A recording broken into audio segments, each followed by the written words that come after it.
Hai semuanya, kenalin aku Sabila dan aku akan upload video yang bermanfaat setiap minggu terutama dalam hal perkuliahan. Jadi kalau kalian baru di channel aku, jangan lupa subscribe dan nyalain notification bellnya supaya kalian gak ketinggalan video dari aku. Di video kali ini aku akan sharing pengalamanku gimana caranya aku buat naikin IPK selama kuliah. Jadi kalau kalian penasaran, stay tune terus. Nah, jadi aku mau cerita dulu ya. Kalau di ITB itu di tahun pertama mahasiswanya tuh rata-rata nilai IPK-nya tuh bagus-bagus dan di atas 3,5. Nah, sedangkan di akhir semester IPK aku tuh nggak nyampe segitu. Dan sebenarnya IPK aku tuh lumayan sih, bagiku tuh udah cukup. Cuman karena standarnya tinggi dan aku ngeliat teman-temanku tuh pada IPK-nya gede-gede, makanya aku jadi ngerasa down dan ngerasa bahwa aku tuh bego banget, dan aku tuh bertekad buat naikin IPK di semester selanjutnya. Aku tuh sekarang udah mau masuk semester 7 dan IPK semester 6 itu udah keluar dari lama, dan sebenarnya tuh IPK aku tuh nggak selalu naik di setiap semester sih. Sempet satu semester tuh IPK aku turun banget di semester 4 dan itu turunnya lumayan drastis, kayak gini lah kira-kira. Ini grafik IPK aku yang aku screenshot dari web akademik ITB. Nah, di situ bisa kalian lihat kan kalau di semester 4 tuh emang dia jatuh sendiri gitu grafiknya. Nah, untungnya di semester-semester lain masih bagus dan naik. Jadi IPK aku tuh masih aman-aman aja sampai sekarang. Nah, gimana caranya buat dapetin grafik IPK yang naik terus kayak gitu? Penasaran gak sih kalian? Penasaran dong? Ayo bilang penasaran biar aku seneng. Nah, jadi sebenarnya buat dapetin grafik IPK yang naik, kuncinya adalah di semester awal itu IPK kalian jangan terlalu tinggi.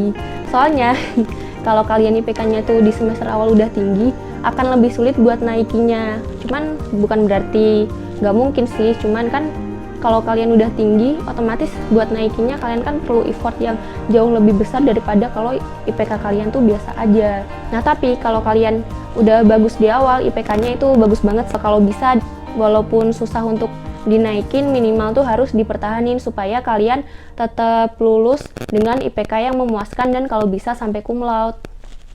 Nah, kali ini aku akan sharing gimana caranya aku belajar selama kuliah. Siapa tahu apa yang aku share ini bisa kalian tiru dan cocok dengan cara belajar kalian. Ups, tenang aja, aku gak akan bagi tips untuk bikin studi planner dan teman-temannya kok. Soalnya aku juga ngerti kalau gak semua orang bisa konsisten dengan cara yang seperti itu. Jadi, daripada lama-lama, kita lanjut ke tipsnya. Tips yang pertama adalah duduk di barisan depan. Jadi kalau kalian gak terlalu suka duduk di depan dosen banget, kalian gak usah maksa buat duduk di barisan nomor 1. Kalian bisa pilih ke barisan kedua atau ketiga, asalkan dari posisi kalian itu kalian masih bisa mendengarkan penjelasan dosen dengan jelas dan kalian masih bisa ngeliat tulisan yang ada di papan tulis dan LCD dengan jelas. Kalau kalian pengen ngedengerin penjelasan dosen dan pengen belajar di kelas, jangan duduk di belakang lah pokoknya. Soalnya di belakang tuh nggak akan kondusif. Soalnya biasanya orang-orang yang di belakang itu rata-rata nggak ngedengerin dosen, tapi malah ngerjain sesuatu hal yang lain, kayak main game, main HP, atau ngerjain PR di matkul yang lain, atau ngapain lah, tidur gitu-gitu. Jadi kalau di belakang tuh udah nggak kondusif banget. Makanya kalau kalian pengen belajar di kelas, duduknya itu di depan aja.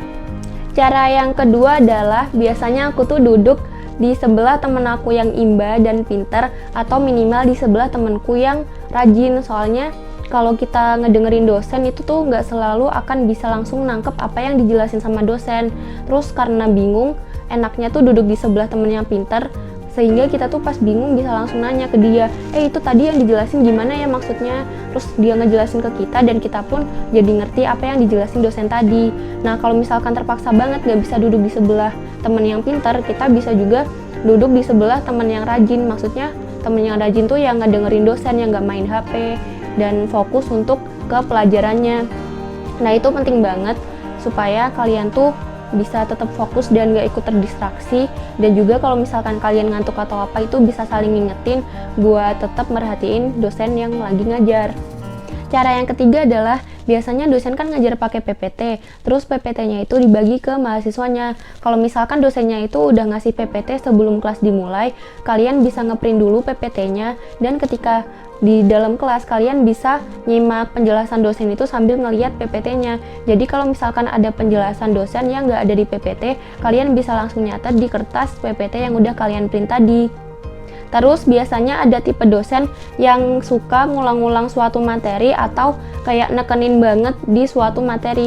Nah, biasanya materi yang kayak gitu tuh akan dikeluarin di ujian. Nah, makanya kalau kalian udah ngeprint PPT, kalian bisa langsung nandain di PPT-nya. Kalau aku biasanya kayak digambarin kayak gambar mahkota gitu di judul materinya, yang nandain bahwa materi itu tuh kemungkinan akan keluar di ujian. Nah, kalau misalkan kalian nggak bisa ngeprint PPT-nya sebelum kelas dimulai, kalian juga bisa nyatet di buku catatan kalian.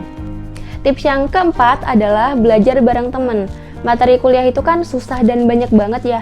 Jadi kalau menurutku, dari sepengalamanku, aku tuh nggak bisa untuk belajar sendiri. Pasti butuh belajar bareng temen. Karena kayak pas latihan soal atau baca textbook, ada beberapa materi yang memang aku tuh nggak bisa untuk pahamin sendiri, harus dijelasin sama temen. Terus selain itu, kalau belajar sama temen, kita tuh bisa lebih banyak wawasan, dan kadang tuh kita kayak nge-skip suatu materi yang sebenarnya itu tuh materi penting dan kita nggak sengaja untuk nggak belajar itu. Cuman ketika kita belajar bareng teman dan teman kita ngebahas, kita jadi ngerti dan ikutan belajar. Nah, kalau di jurusanku, biasanya aku dan teman-temanku tuh inisiatif ngadain tutorial mandiri. Jadi kita tuh ngajak teman kita yang pintar untuk belajar kelompok bareng. Nah, di situ biasanya kita tuh ngebahas soal-soal latihan atau soal-soal ujian tahun lalu. Nah, selain itu juga kita juga diskusi masalah materi yang memang sebelumnya kita tuh nggak ngerti atau yang nggak pernah dijelasin dosen. Karena kan kalau di jurusanku tuh kadang ada soal yang memang dosennya tuh kayak nggak terlalu ngejelasin, ternyata soalnya tuh keluar. Jadi kalian bisa juga nerapin cara ini buat belajar bareng teman kalian yang pintar. Pasti mereka mau bantu kok, pasti mau ngajarin, asalkan kalian tuh mintanya di jam dan waktu ketika dia tuh nggak lagi sibuk. Terutama buat yang susah mahamin penjelasan dari dosen, biasanya kalau udah dijelasin temen tuh akan lebih jelas dan lebih ngerti. Cara yang kelima adalah untuk matkul yang susah dan materinya lebih banyak daripada yang lain, biasanya aku tuh nyicil belajarnya dari jauh-jauh hari. Kalau di ITB kan ada 2 kali ujian ya rata-rata, UAS sama UTS. Nah, kalau misalkan udah diumumin jadwal UAS atau UTS-nya, atau minimal udah tahu akan ada UAS sama UTS di minggu keberapa, biasanya aku tuh udah mulai nyicil untuk ngerjain soal dan baca-baca materinya dari awal. Biasanya tuh aku belajarnya tuh di weekend sih, soalnya kan weekend kita nggak ngapa-ngapain. Walaupun ada tugas kan seenggaknya ada 2 hari libur Sabtu Minggu kan, jadi bisa dibagi, misal Sabtunya untuk ngerjain tugas, Minggunya buat belajar. Walaupun belajarnya tuh cuma 1 jam atau 2 jam, seenggaknya kita sempat baca dan latihan soal daripada nggak sama sekali, daripada nanti pas sudah hari H ternyata kita belum sempat untuk melajarin semua materi yang ada karena terlalu banyaknya materi yang ada di matkul tersebut. Tapi kalau sibuk dan gak ada waktu sama sekali buat belajar gimana? Sebenarnya tetap bisa aja sih, asalkan kalian niat.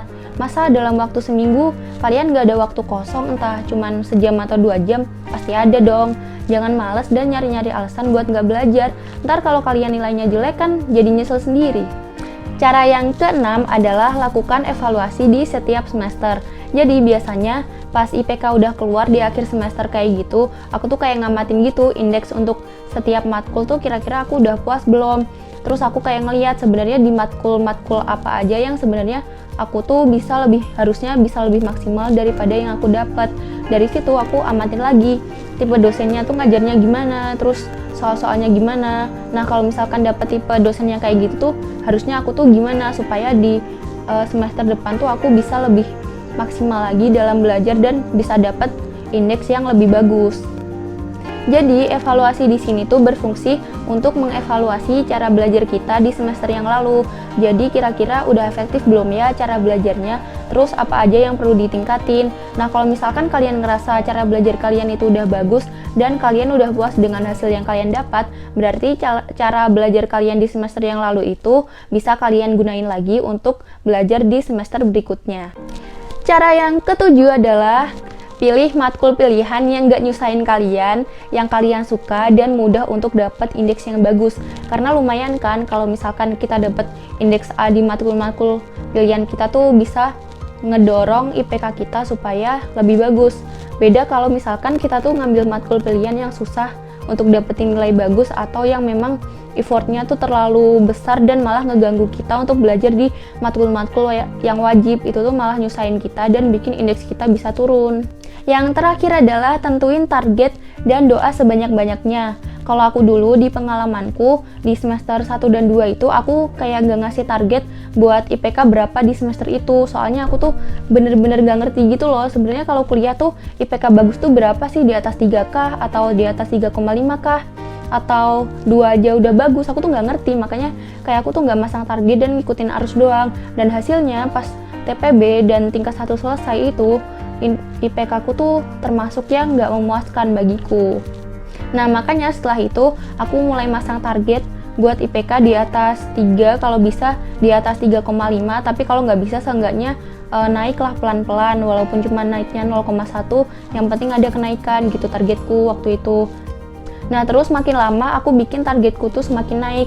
Kayak sekarang nih aku udah mau semester 7 kan. Targetku sekarang tuh pengennya IPK aku semester 7 sama semester 8 itu kalau bisa di atas 3,8. Ya sebenarnya ini target yang agak mustahil ya, agak susah.